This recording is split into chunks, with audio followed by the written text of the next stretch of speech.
Amén. Vamos a ir a la palabra de Dios.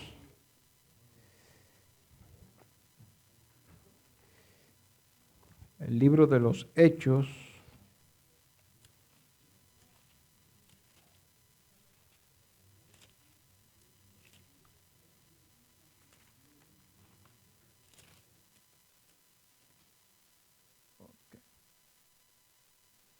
Libro de los Hechos, capítulo 2.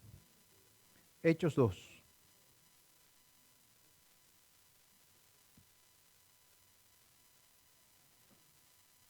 Aquí se nos está contando una ocasión en que dice la historia que cuando llegó el día de Pentecostés, que era una de las fiestas que celebraban los judíos, gracias, dicen que estaban todos los discípulos juntos en el mismo lugar.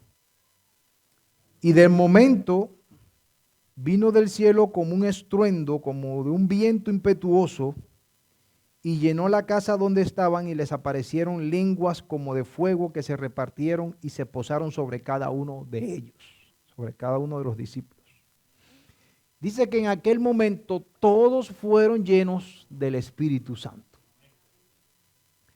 Esto en cumplimiento de una promesa que Jesús les había hecho, ¿verdad? Jesús les había dicho antes de irse, pero recibiréis poder. No se vayan de Jerusalén hasta que haya venido sobre vosotros el Espíritu Santo. Esa era una promesa que Jesús les había hecho. Así que ellos se quedaron allí, siendo fieles al mandato de Jesús, a la palabra de Dios, y esperaron hasta que en este día, de una manera sorpresiva, en un momento en que el nivel espiritual de los discípulos era bien elevado, se derramó el Espíritu Santo sobre ellos. Inmediatamente, ellos recibieron un don que se conoce como el don de lenguas. Y voy a hacer aquí una pequeña aclaración. Este don de lenguas, del que la Biblia nos habla, no es el don de hablar algo que nadie entiende. Un lenguaje que no existe, que algunos dicen que es un lenguaje del cielo. Este don de lenguas es una capacidad especial para poder hablar un lenguaje extranjero, y en este caso específicamente, y en otros casos que yo he conocido también, sin que la persona lo haya aprendido antes. O sea, ese día en Jerusalén habían venido adoradores de diferentes partes del mundo y era necesario que el evangelio pudiera llevarse a esos lugares. Así que Dios decidió hacer un milagro, y el milagro fue darle una capacitación especial a sus discípulos para que ellos pudieran hablarle a esas personas, a cada uno en su propio idioma, y que ellos pudieran entender el mensaje de salvación. Ese es el don de lengua del que la Biblia nos habla. Pues bien, sigue diciendo la historia que, por ejemplo, en el versículo 6, al producirse ese estruendo, se juntó una gran multitud, como siempre pasa, ¿verdad? Un golpe, una explosión, un ruido fuerte y todo el mundo va a ver lo que está sucediendo. Se juntó una gran multitud y dice que estaban confusos porque estaban oyendo que estas personas les estaban hablando ¿qué? En sus propios idiomas. Y ellos estaban confusos. ¿Cómo esta gente puede hablarnos en nuestro propio idioma y nosotros le podemos entender? Estaban atónitos y maravillados. Y se decían, pero esta gente que está aquí hablando no son de Galilea. O sea, pues, ¿y por qué nos hablan en nuestro propio idioma?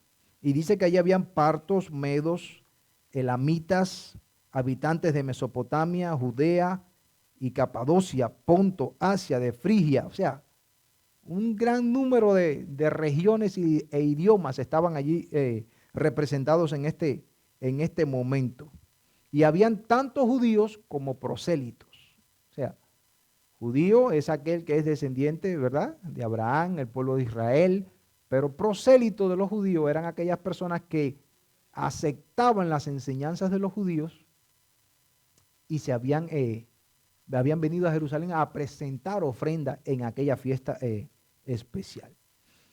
Y por eso había gente de diferentes países, habían árabes y demás. Y todos estaban atónitos y se estaban preguntando qué significa esto.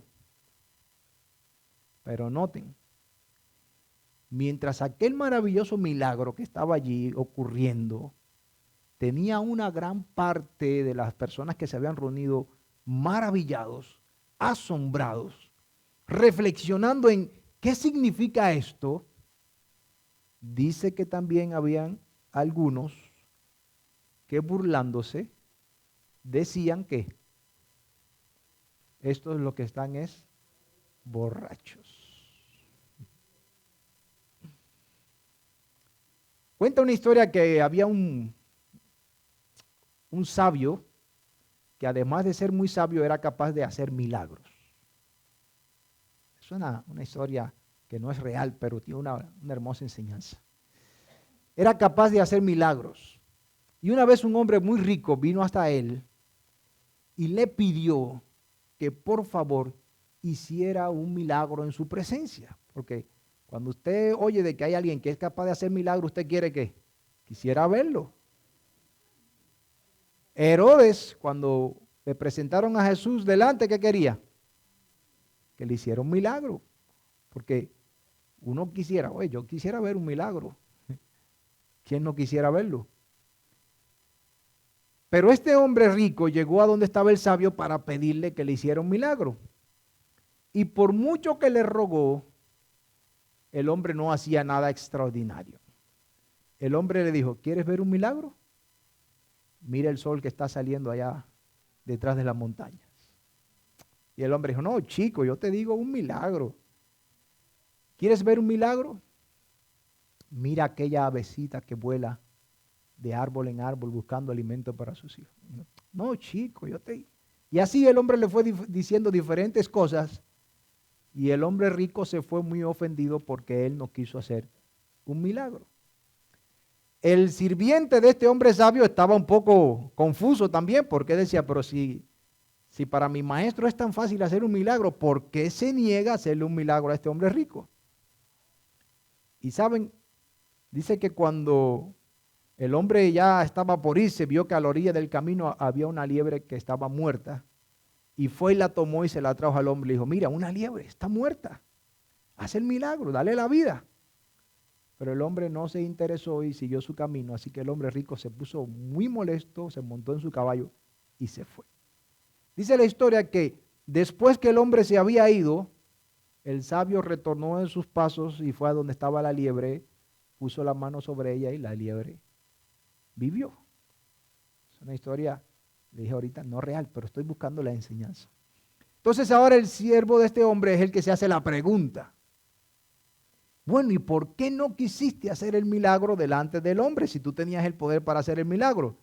Y entonces él dice, porque el que no es capaz de apreciar los pequeños milagros que tiene delante de él todos los días, no es capaz de apreciar ningún milagro.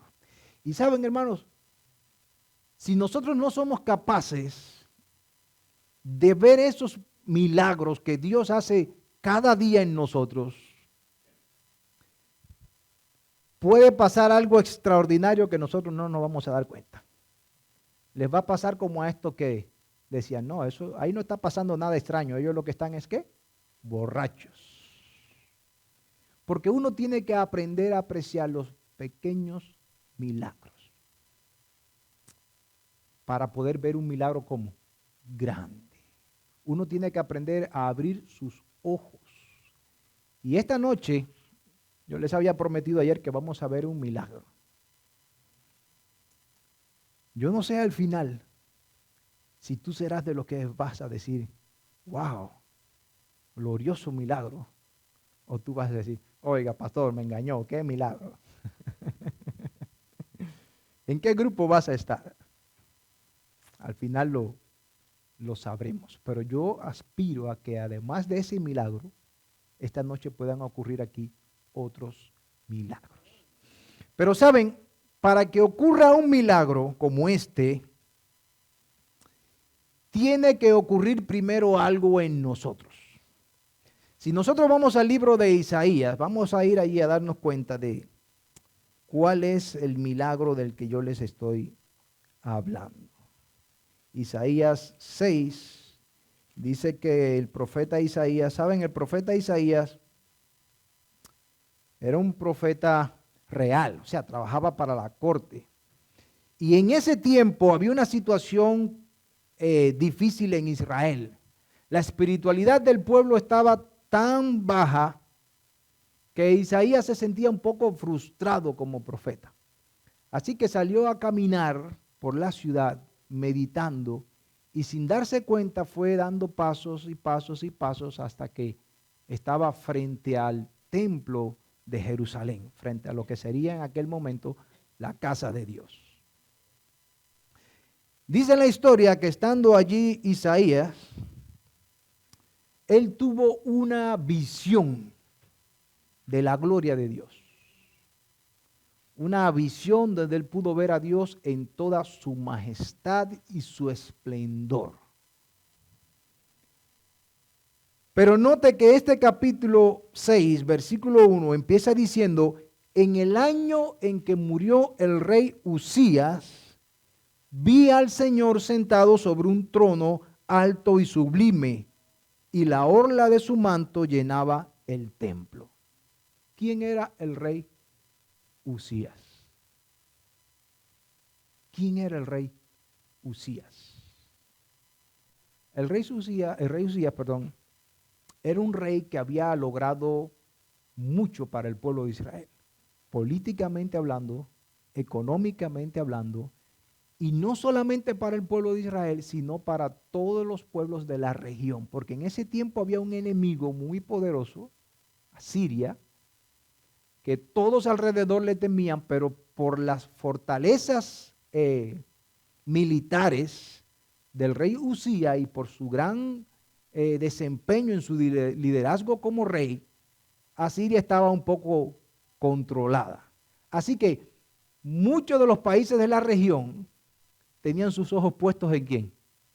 En el rey Uzías, porque él era como el protector. Y mientras él estuviese ahí, pues las cosas iban a marchar como bien. Y si así era para los de afuera, imagínense para los de adentro. Uno de esos era Isaías. El rey Uzías era alguien especial para el pueblo de Israel de ese tiempo. Y especialmente parece que también para Isaías. Pero dice, el año en que el rey Uzías murió, vi yo al Señor. Y esto tiene una lección muy importante para nosotros. ¿Saben? A veces no somos capaces de ver a Dios porque hay algo que hemos puesto delante de nosotros que se nos ha convertido en muy especial. Y hasta que eso que se nos ha convertido en muy especial no sea quitado delante de nuestra vista, no muera, entonces no podremos nosotros ver a quién, al Señor. Nosotros tenemos que aprender a dejar que esas cosas que están ahí mueran. Porque Isaías era profeta. Y qué extraño que un profeta nunca había tenido una visión de Dios, parece. Porque en la manera en que él la cuenta parece que era su primera visión, pero él era un profeta. Pero no podía tener una visión porque tenía sus ojos puestos ¿dónde? No en Dios, sino en un ser humano. Y esta noche yo quiero decirle a los amigos que nos visitan que tienes que aprender a poner a Dios en el lugar donde Él va. Nada puede estar por encima de Él. Nada puede ser más importante que Él. Y si algunas personas por ahí están diciendo, yo no creo que Dios existe porque Dios yo nunca lo he visto, es porque estas personas no han mirado a donde tienen que mirar. Yo personalmente, hermano, le doy mi testimonio. Todos los días yo veo a Dios en alguna cosa.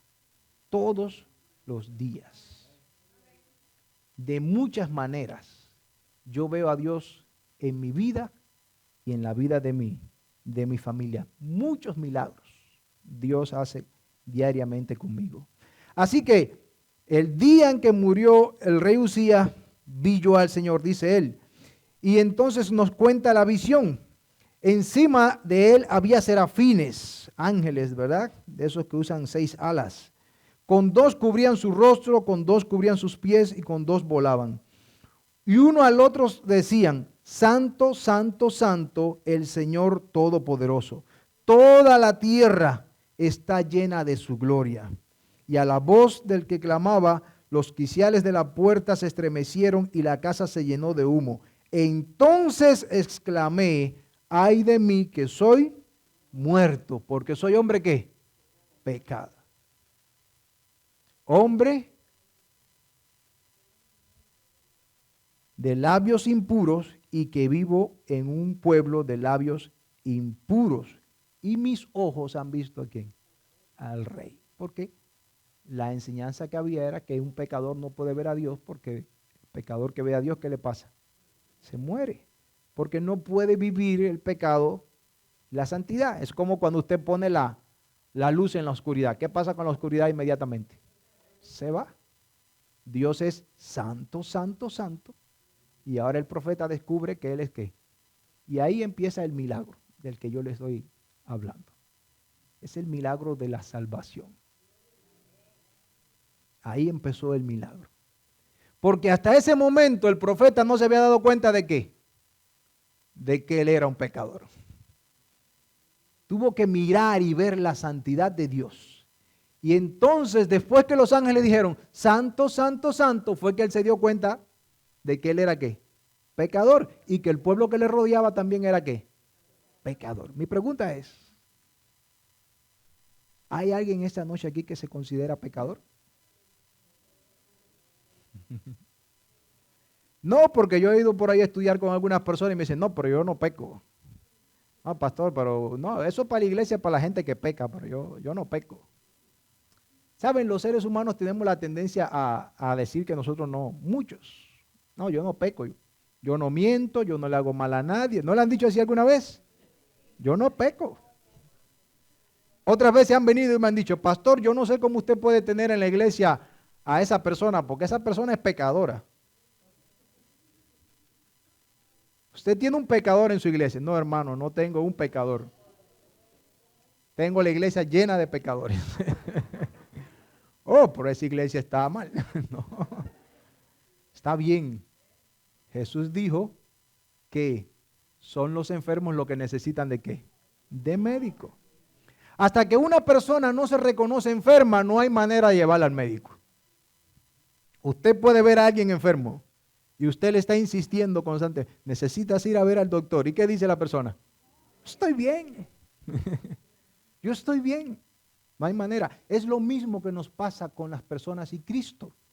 Las personas no quieren ir a Cristo porque no se ven ¿qué? Pecadores.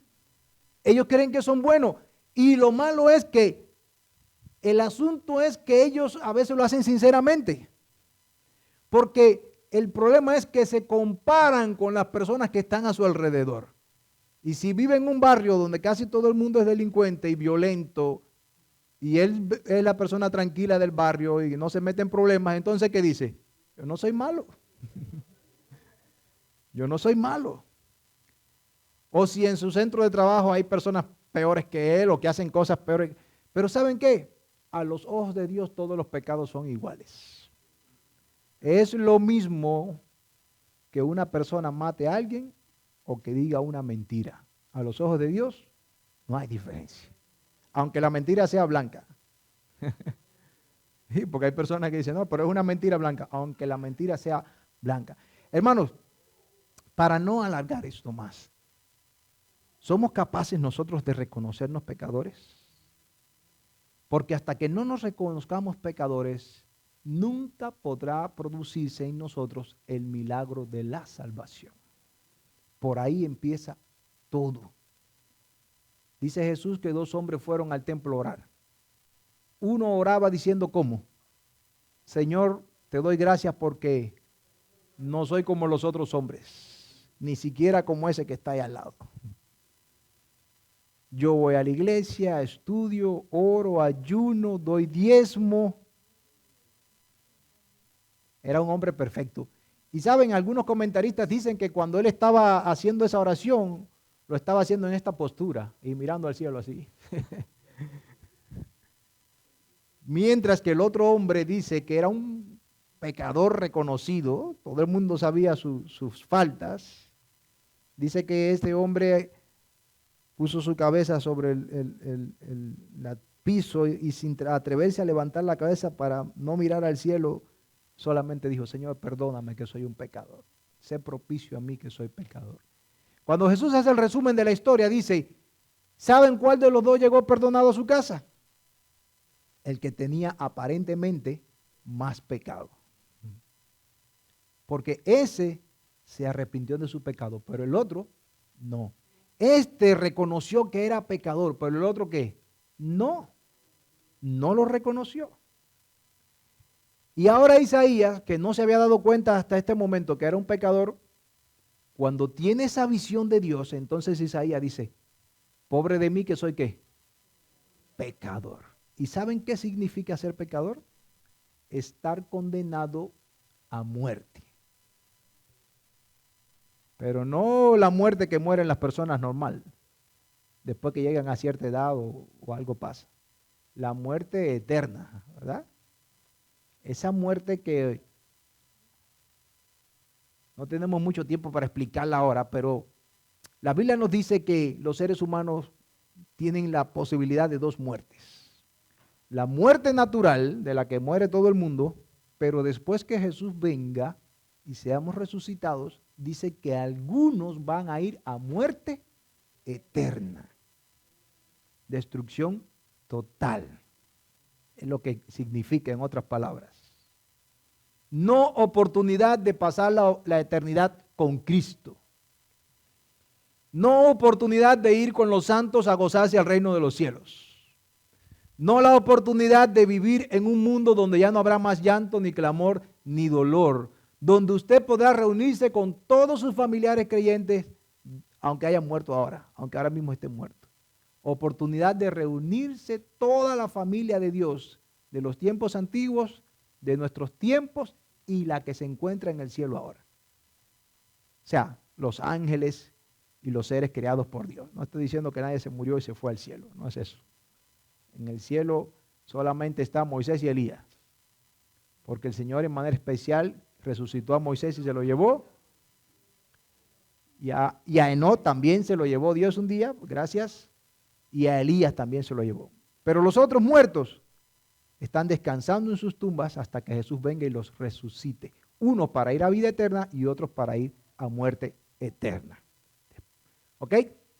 Entonces Isaías ve esto y se preocupa porque él sabe que la paga del pecado es que, dice Romanos 6:23, la paga del pecado es muerte. Pero ese mismo versículo, Romanos 6:23, dice: pero la dádiva de Dios es vida eterna en Cristo Jesús. Y aquí mismo el plan de Dios se echa a andar y dice que cuando Isaías tiene esa visión y él dice: ay de mí que soy muerto porque soy de labios impuros y vivo entre pueblo de labios impuros y mis ojos han visto al Rey. Dice: entonces voló hacia mí uno de los serafines con una brasa encendida en su mano tomada del altar con una tenaza. Con la brasa tocó mi boca y dijo: mira, esto tocó tus labios, ha sido quitada tu culpa y perdonado tu pecado. ¿Saben por qué es importante reconocerse pecador? Porque cuando uno se reconoce pecador, uno también tiene la tendencia de confesar sus pecados. Y después que uno se reconoce pecador y uno confiesa sus pecados, entonces Dios está habilitado, capacitado, le hemos dado el permiso para limpiarnos. Dice allí Juan 1:9, estas cosas os escribo para,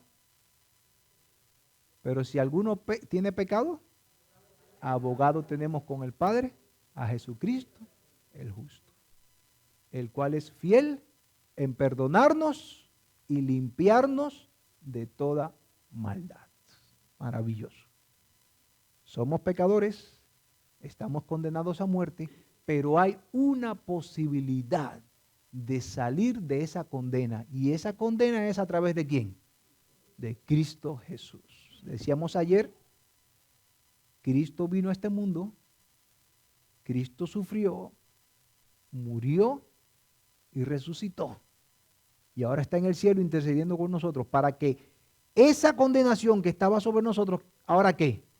Sea quitada de nosotros y tengamos la oportunidad de salvación. Así que este capítulo de Isaías nos está haciendo una breve descripción de ese milagro que llamamos el milagro de la salvación. Cómo una persona que está condenada a muerte eterna, puede ser salva. El proceso es, primero, tratar de quitar delante de nosotros todo lo que nos puede impedir ver a Dios. Segundo, mirarnos a nosotros mismos y reconocer que somos ¿qué? Pecadores. Tercero, confesarnos pecadores y confesarle a Dios. ¿A quién es? A Dios, no a nadie más. A Dios nuestros pecados. Y el cuarto paso entonces se llama justificación. Y la justificación viene de Dios. Pero la justificación es un don que nosotros no merecemos. Es algo que Dios hace, que Dios nos otorga. Y a partir de ese momento, dice Dios, ya este hijo mío no es un pecador, ahora es un santo.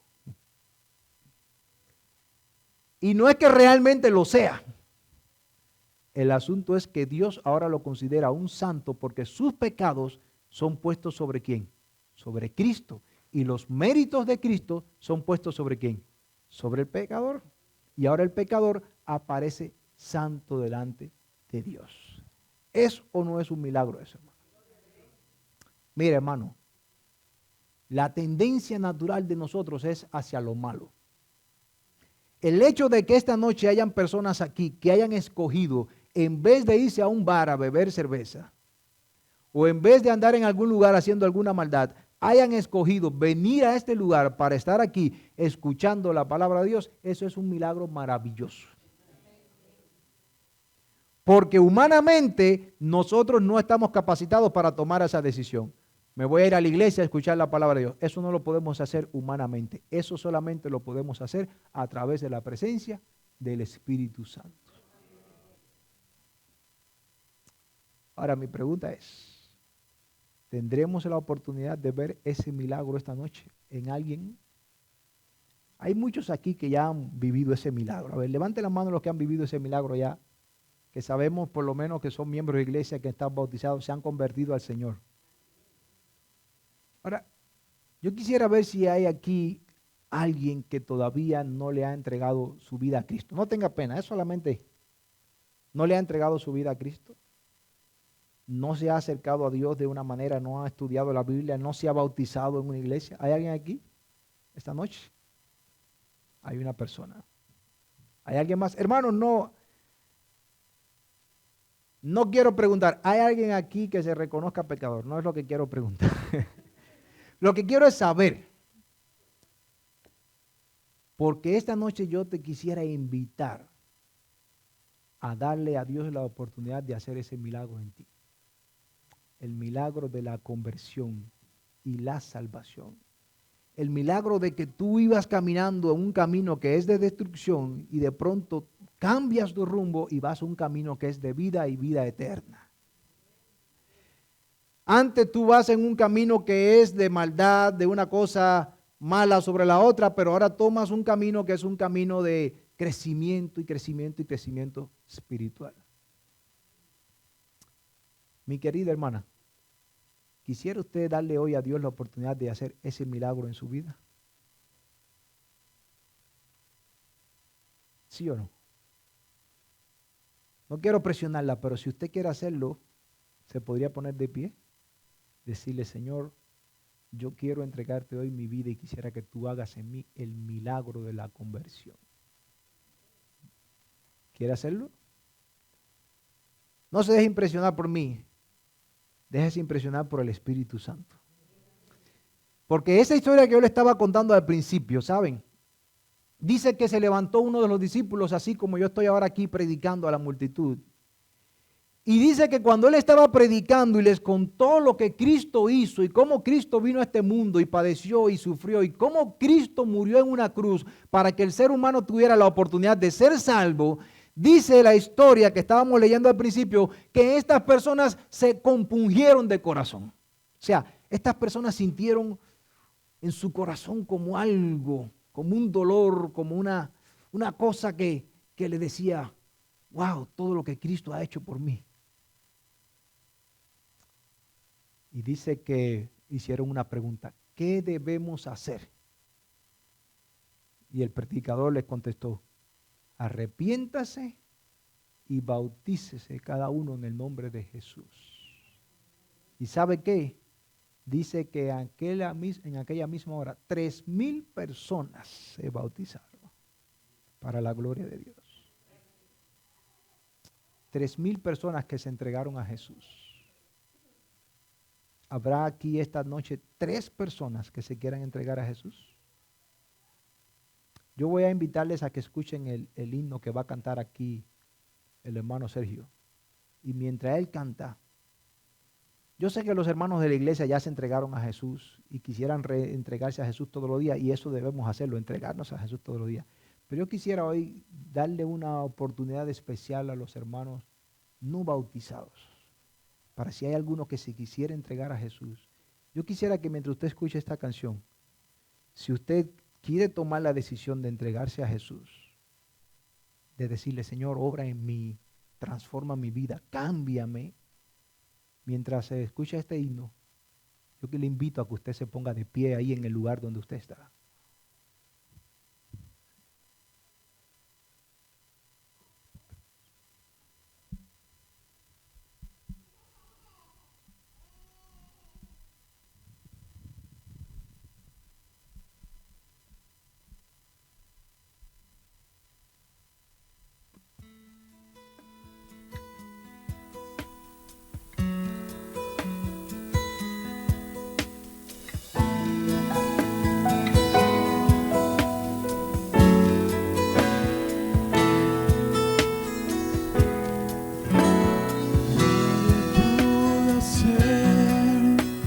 Nadie pudo hacer lo que Cristo hizo dentro de mi ser.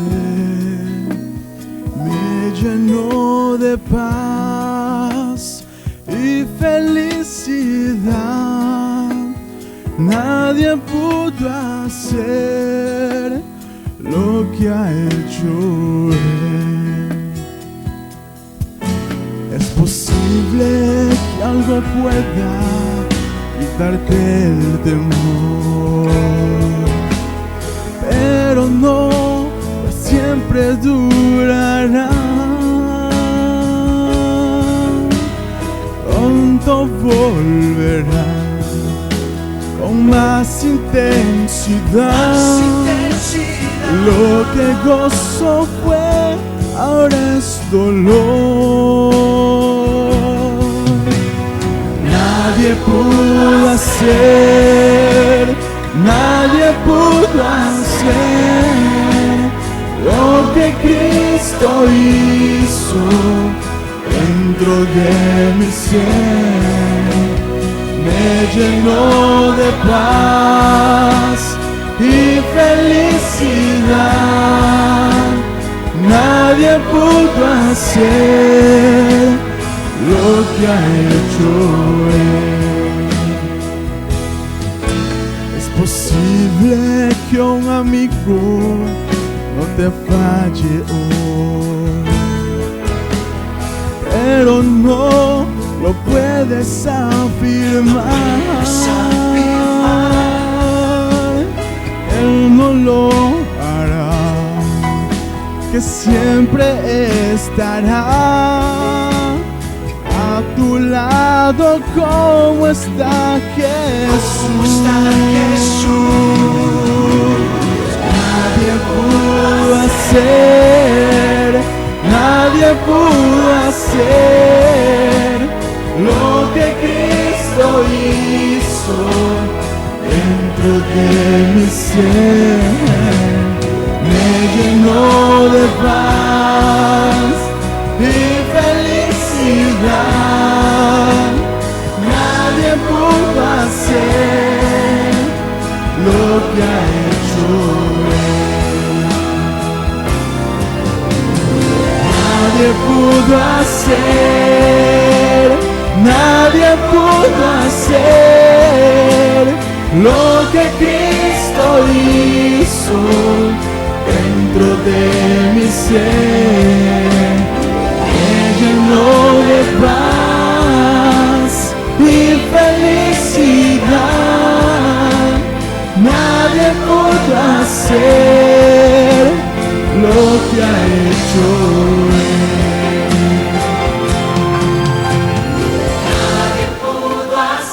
Nadie pudo hacer lo que Cristo hizo dentro de mi ser.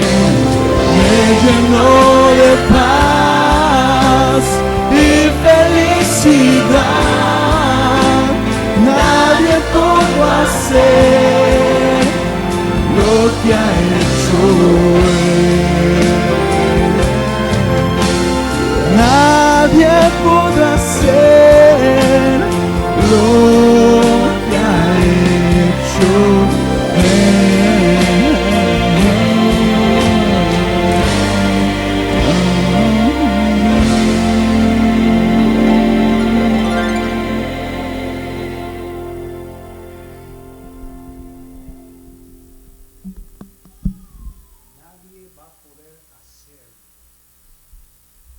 eso que solo puede hacer Cristo. Alabado sea Dios. ¿Saben lo que estaba pasando con ella? Lo mismo que pasó con aquellos el día que Pedro les predicó el sermón aquel.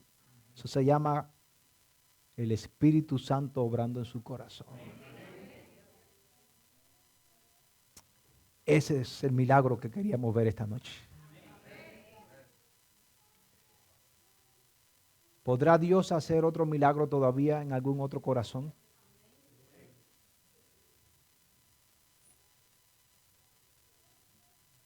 Yo alabo a Dios, porque su Espíritu viene y trabaja. Y es maravilloso. Ese es un llanto que pone el corazón de Dios feliz. Porque es un llanto que se llama tristeza, pero no es una tristeza mundana, es una tristeza espiritual. Se llama quebrantamiento de corazón. Fue lo que sintió Isaías. Fueron lo que sintieron aquellos. ¿Hay alguien más que quisiera darle al Espíritu Santo la oportunidad de trabajar en su corazón esta noche? De que Dios haga ese milagro. Miren, perdónenme que insista un poquito más, pero es que es tan importante recibir al Señor en nuestras vidas. Tan importante. Nosotros no sabemos dónde vamos a estar en el próximo minuto. Y le voy a contar una historia triste de mi vida, rápidamente. Cuando mi mamá se fue a bautizar, mi papá no, creo que una vez le hablé a la iglesia de esto. No decía ni sí ni no con relación al cristianismo. Y saben, cuando mi mamá se fue a bautizar, yo fui a hablar con él para explicarle que mi mamá se quería bautizar en la iglesia y demás. Y mi papá me sorprendió con la respuesta que me dio. Estoy completamente de acuerdo, porque yo también estoy pensando bautizarme. Eso me impresionó, pero continuó diciendo, me faltan 5 años para jubilarme. Cuando yo me jubile, me voy a entregar también al Señor. Mi papá tenía 55 años. ¿Saben qué? Pasaron unos días y mi papá comenzó a sentir una molestia cuando comía aquí en el esófago. Lo llevamos al hospital, al mejor hospital que había en toda la región. Lo ingresaron, una operación aparentemente sencilla. El resultado fue que mi papá nunca salió del hospital. Y eso a mí siempre me dejó una sensación de tristeza, porque aunque los hermanos de la iglesia de aquella ciudad iban constantemente a su lecho de enfermedad y estaban con él, y precisamente en esos días estaban celebrando una campaña evangelística, y a él le dieron unos días para salir del hospital, y todos esos días él fue a la campaña. Digo yo que fue la última oportunidad de gracia de Dios. Yo nunca pude saber a ciencia cierta si mi papá aceptó o no a Jesucristo. Y eso siempre me ha dejado en la incertidumbre. Y yo digo, bueno, si el Señor me llevó a mí a Cristo, llevó a mi mamá, a mi hermana, a mi sobrino y a otros familiares, y mi papá tenía ese deseo de entregarse a Jesús, ya, manifiesto, me lo dijo. Pero y aún cuando él estaba en aquella operación que parecía que no era nada tan problemático, pero que Dios ve mucho más allá de lo que nosotros vemos y Él sabe el fin desde el principio. En su misericordia, Dios le pone a los hermanos de una iglesia que iban todas las tardes a verlo. Además de eso, le dan un pase en el hospital y él va toda esa semana a una campaña evangelística que se estaba celebrando. Yo digo, si mi papá no aceptó al Señor, ¿qué más podía hacer Dios en ese último momento? ¿Saben, hermanos? El evangelio es un asunto de vida o muerte. ¿Lo aceptas para salvación o lo rechazas para perdición? Yo no estoy diciendo hoy que usted va a aceptar y va a decir, mañana, pastor, bautíceme. Ojalá y así sea. Ojalá y así sea. Pero yo lo que le estoy invitando hoy es a que, si usted quiere darle una oportunidad a Dios en su vida, usted se lo diga hoy. Y de esa forma Dios sabe que tiene tu permiso para poder obrar en tu corazón. Porque hasta que tú no le des el permiso, Él no va a poder hacerlo. No depende de Él, Él quisiera, pero Él respeta tu decisión. Finalmente la decisión es tuya. Voy a insistir un poquito más. Alabo a Dios por nuestra hermana. De verdad. Amén. Gloria a Dios. Aleluya. Aleluya. Ya tenemos nuestro tercer milagro. Cuarto milagro, hermanos. ¿Podremos ver un milagro más? Otro milagro más. Aleluya.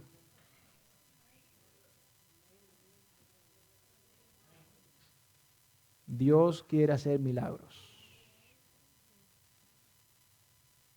No deje pasar este tiempo. Yo sé que el Espíritu Santo está ahí, pero uno piensa tanto en qué y qué va a pasar después.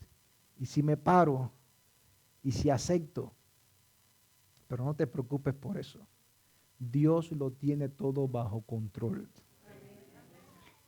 Después que tú pongas tu vida en sus manos, lo que va a pasar es asunto de Él. Nuestro asunto es poner ¿qué? Nuestras vidas en sus manos. Yo nunca imaginé todo lo que Dios iba a hacer conmigo después que yo me puse en sus manos. Nunca me imaginé. Porque nadie puede hacer lo que ha hecho Cristo dentro de mi ser. Nadie. ¿Habrá un milagro más esta noche? ¿Están completos los milagros por hoy? ¿Habrá alguien más que como Isaías quiera decir, Señor, hay alguien más a quien Dios pueda hoy decirle, hijo, te perdono, te justifico tus pecados? ¿Hay alguien más? ¿Quieres sentar? ¿Sí? ¿Está bien ahí? Ok. ¿Podemos orar entonces? Oramos. Santo Padre, alabamos tu nombre. Tu gracia es maravillosa, Señor. Y en primer lugar te agradecemos porque estamos todavía en tiempo de oportunidad. Y porque todavía, Señor, nos podemos seguir acercando a tu trono de gracia para recibir salvación y perdón de pecados. Te alabo, Dios, por estas personas que se han levantado hoy para darte el permiso para que tú obres en sus corazones. Dios santo, la obra que comenzaste, termínala y perfecciónala. Lo estamos rogando en el nombre de Jesús, Señor.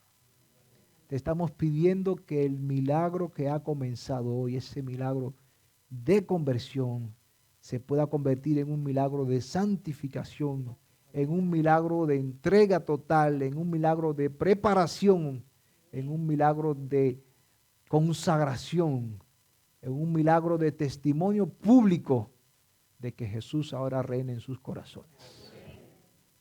Y sobre todo, Dios, que por esa obra maravillosa que tú estás haciendo ahora en ellos, puedan tener la oportunidad de disfrutar contigo en el reino de los cielos. Ayúdanos también a nosotros, lo que ya te hemos conocido, Señor, a mantener nuestra fe, a que ese milagro de conversión ocurra en nosotros cada día, Señor, porque lo estamos pidiendo en el nombre de Jesús. Amén, Señor. Amén, Señor. Amén. Dios les bendiga, hermanos.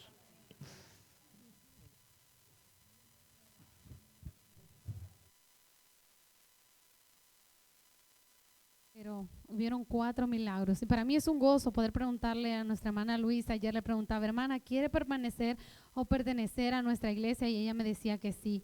Y realmente el Espíritu Santo la ha visitado y ha visitado a cada uno de nosotros en esta noche. Sí, hermanos, mientras el pastor estaba hablando, yo me sentía hasta como que si yo no fuera miembro de iglesia, porque me quedé pensando, ¿qué sería de mi vida si Jesucristo no tuviera tanto amor para con los seres humanos? Porque a pesar de que nosotros hayamos estado fuera, o que seamos tan pecadores, Jesús tuvo tanto amor. Y yo me quedé reflexionando y digo, cuán grande es el poder de Dios, porque recordaba como que si fuera ayer, el momento cuando en una campaña el Espíritu de Dios también trabajó grandemente en mi corazón. Y yo te quiero decir algo, yo no sé si alguno de ustedes sintieron esa sensación en la cual el Espíritu de Dios se mueve en tu corazón y te dice, levántate, que tú necesitas de Jesús en tu vida, que sin Jesús no eres nada. Y yo me quedé pensando y digo, ¿qué hubiese pasado si en aquel día que Jesús, Dios tuvo tanto amor para con mi vida, e hizo que yo sintiera esa sensación y esa infinita necesidad por Él, si yo no me hubiese parado ese día? Yo digo, si ahora, reconociendo que ahora que estoy en Cristo, las maravillas que Él hace para con mi vida, ese momento llegara a pasar otra vez, yo digo, yo no lo pensaría 2 veces, y en el nombre de Dios yo me pararía sin pensarlo, porque Jesús te transforma y te cambia tu vida, y con Él tienes victoria, con Él vas a ir de triunfo en triunfo, de transformación en transformación y de victoria en victoria. No temas, porque Jesús será quien lleve tu vida, no vas a ser tú. Solo quiero decirte, piensa, porque Dios te está dando una oportunidad y tú no sabes qué puede pasar el día de mañana en tu vida. Ahora es la oportunidad, hoy es el día. Bendiciones para todos y que Dios siempre siga trabajando en sus corazones. Y vean que Dios es muy grande y amoroso y dio la vida por cada uno de nosotros para que nosotros tengamos la dicha de un día morar en el reino de los cielos con Él. Así es, y de esta manera les invitamos el día de mañana nuevamente, nuestra 6ª noche, con el tema titulado Ante los problemas financieros, Jesús es la solución. Así que también tendremos una continuación del tema que se dio el día de hoy, así que mañana bien puntualitos. Si usted disfrutó esta noche, recuerde que la gloria postrera será mejor que la primera y mañana será un día mucho mejor. Así que nuevamente les invitamos a que todos juntos vengamos tempranito a las 8 para poder alabar el nombre de Dios. Tenemos, como todas las noches, algo especial para ustedes. También tenemos para los amigos que nos visitan el día de hoy y tienen alguna necesidad, por ejemplo, de alimentos, tenemos allí pues unas bolsas ya preparadas para ustedes. Ustedes pueden pasar por ahí y la pueden llevar. Así que con esto pues nos despedimos y bendiciones. ¿Podemos orar? Y nos ponemos de pie y oramos. Querido Jesús, gracias te damos, Señor, porque tú nos permitiste estar nuevamente para poder alabar tu santo y bendito nombre. Es por eso que ahora nos despedimos de este lugar, Señor, pero no de tu presencia. Te pedimos tu fortaleza para poder descansar siempre confiado en que tú eres el Dios todopoderoso. Bendícenos, oh Dios, bendice a cada uno de nosotros que estamos en este lugar. En el nombre de Jesús, amén.